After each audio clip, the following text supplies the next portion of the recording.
In order to talk about how the US and China are competing for AI, let's frame it in these layers. To create AI applications, you need large language models. And to innovate large language models, you need massive server infrastructure, and that infrastructure depends on a supply of advanced chips, and supply requires semiconductor production, and production is only possible with advanced design. And practically at every layer of this, you have varying levels of government intervention between the US and China in order to compete for AI. So let's start with this question. If the competition between US and China is this intense, why don't I really see it? Let's start at the application layer. Most of us are in the application layer where we create and use applications like ChatGPT, Claude Code, NotebookLM, and Manus, and these applications leverage large language models. And contrary to popular opinion, competition at the application layer is actually higher than any of the layers above. And that's because of a concept called barrier to entry. In other words, anybody can create AI applications for practically free, but not everyone can compete with LLM providers like OpenAI, Anthropic, Meta, and DeepSeek. For example, Meta's Llama 3.1 model, which is an LLM that's 405 billion parameters in size, was released in July 2024. In order to train this massive model, it required 38 septillion math operation, which in the AI industry, this math operation is called FLOPS, which stands for floating point operations. So in order to do 38 septillion operations to train the Llama 3.1 model, you're going to need a lot of computing. Precisely, you need about 4,486 years just to train Llama 3.1 with one H100 GPU, which is considered the highest grade GPU for training LLMs. And for reference, the H100 GPU costs around $25,000 to $40,000 a piece. So how do we shrink down the 4,486 years to something more tangible? Thanks to transformer architecture, we're able to run most pre-training in parallel. Basically,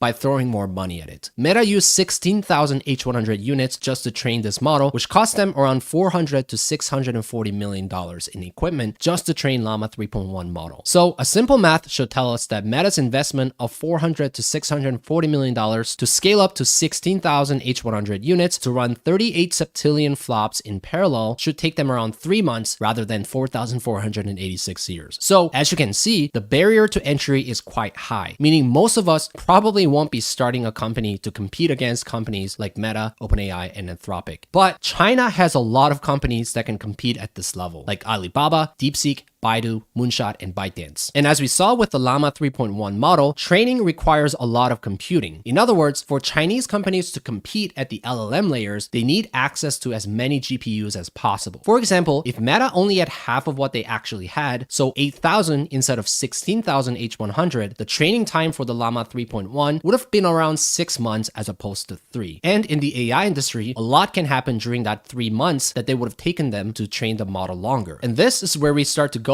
from the LLM layer to the infrastructure layer, because in order to innovate LLMs, you need the infrastructure to support the innovation of LLM. So if you put yourself in the shoes of Chinese companies where you have to compete with companies like Meta to innovate the next generation LLM, it's in your best interest to put your hands on as many GPUs as possible. And that's exactly what we're seeing from these companies. Meta's infrastructure is estimated to be about 350,000 H100 GPUs. OpenAI is planning to build Stargate, which is supposed to run up to 2 million GPUs when it's completed, and xAI released tens of billions of dollars on their Colossus facility in Memphis that can run up to 350,000 GPUs. China is a bit of a different story. Unlike the US counterparts like Meta and OpenAI, China doesn't have the same level of infrastructure with advanced chips like H100. And this is largely due to heavy restrictions that the US has put on China. And in order for Chinese competitors like Alibaba, DeepSeek, Moonshot, ByteDance to compete against US counterparts like OpenAI, Anthropic, Google, and xAI, you need GPUs in the magnitude of hundreds of thousands, if not millions of them. In October 2022, the US banned NVIDIA's export of H100 and A100. In October 2023, US banned the H100 chips, and in January 2025, they further restricted H20 until recently, the US government agreed to share NVIDIA's 15% of their revenue to Chinese sales. So as you can see, in the infrastructure layer, China is faced with this barrier to entry, which means their infrastructure doesn't as easily easily support innovation in the LLM layer as the US does. Which brings us to the next layer, which is the supply layer. Although China has many companies that are willing to compete with the US in the LLM layer, their supply of chips is being throttled by the US, leading to a weaker infrastructure. So the natural question is this: if China doesn't have access to these chips, how are they able to compete with the US? DeepSeek, for example, used the inferior GPU, the H800 card, that were bought previously to the band to train the DeepSeek V3 model. And even with the lower grade GPU with lesser capacity, DeepSeek released the V3 model on December 26, 2024, and this has completely shocked the world because China essentially proved that they can innovate with less. So even with the extreme restrictions that the US has put on China, China was still able to produce DeepSeek V3 and DeepSeek R1 that went head-to-head against OpenAI O1, which was a huge breakthrough in the US. And to put things into perspective, the Llama 3.1 model that we covered earlier took nearly 3 months with 16,000 H100 GPUs that required 38 septillion operations. And compared to this, DeepSeek not only used H800 GPUs, which trails behind the H100, but they only used 2,048 of them, and the training only required 3.8 septillion operations, which is 10 times less than the Llama 3.1. The implication of this is quite large on the infrastructure layer, because if you can train an LLM more efficiently, the cost burden in the infrastructure layer is significantly less demanding. So from earlier, we talked about how OpenAI is investing in Stargate that has capacity up to 2 million GPUs, and xAI's huge investment in Memphis. If DeepSeek continues to innovate state-of-the-art LLMs with less flops, it could totally undermine the US investments on the infrastructure layer that we saw on OpenAI and xAI. So the conundrum here is quite crazy, since China is forced to innovate with less, and they did innovate with less. And the implication of that could be that maybe less is the norm, which would completely weaken US's perceived strength because they control the supply layer. Regardless of the case, the layer above supply is manufacturing, meaning either way, these advanced chips need to be manufactured to continue the innovation of LLMs, and competition in the manufacturing layer between the US and China is huge as well. Back in 2025, China put forward a policy called Made in China 2025, which was a movement to deleverage their dependencies on foreign countries, especially in the semiconductor layer. Their goal was to have 70% of their core materials from Chinese domestic content. Essentially, China wants to produce their own chips instead of buying from companies like Nvidia. But the problem is this: not only are fabs, which are factories that make chips, extremely expensive, it's also a logistical nightmare and requires extreme technical precision. In fact, there's really only one place in the world that produces most of these chips, and that's in Taiwan, by a company called TSMC, that stands for Taiwan Semiconductor Manufacturing Company. So China's effort to deleverage from companies like TSMC and Nvidia would mean that they would at least have to produce chips internally at the same capacity as TSMC at the minimum. But most countries have given up trying due to yet another barrier to entry. But in this case, the barrier to entry isn't just about money and capital, but it's also two different things: talent and equipment. While China has more STEM graduates than the US, in fact nearly double the amount, which helps in the chip design, what they lack is equipment. More specifically, a $250 million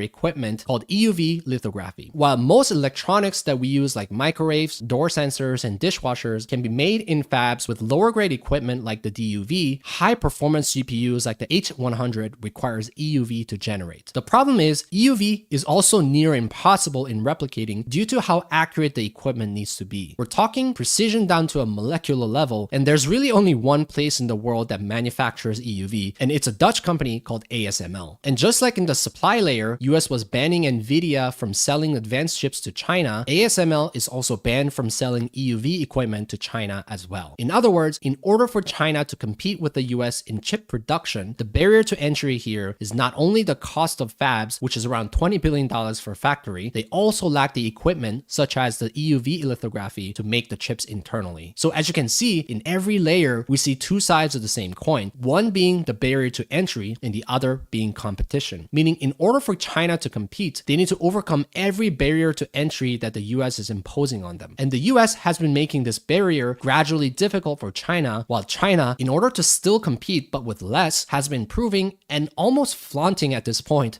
by releasing models like DeepSeek V3, Kimi K2, Qwen 3 Coder as open models, as if to show China isn't too worried about the bans and restrictions that the US has been putting on every layer of the spectrum here. So the ultimate question is this: what does this all boil down to? At the end of the day, everything is contingent on the very last layer, the application layer, which is where most of us live and breathe. AI is only going to be as good as what the application come out of it. In other words, both the US and China are dumping billions of money in supporting companies like Intel, SMIC, NVIDIA, essentially at the top layer down, because it's all about betting on what AI can do in the application layer like healthcare, military, and finance. So although we don't really experience the crazy competition that happens in the upper layers, it's really about us in justifying the competition at the top by innovating cool stuff like ChatGPT, Manus, NotebookLM, Replete, Lovable, V0, Bolt, Cursor, Klein, or any other domain-specific solutions in military, healthcare, transportation, science, or anywhere else where AI could fit in. So ultimately, it's up to us in leveraging all the breakthroughs that we're seeing in each layers above to unlock more automation, more disruption, and more game changers that you create in your garage that could someday transform how we do things.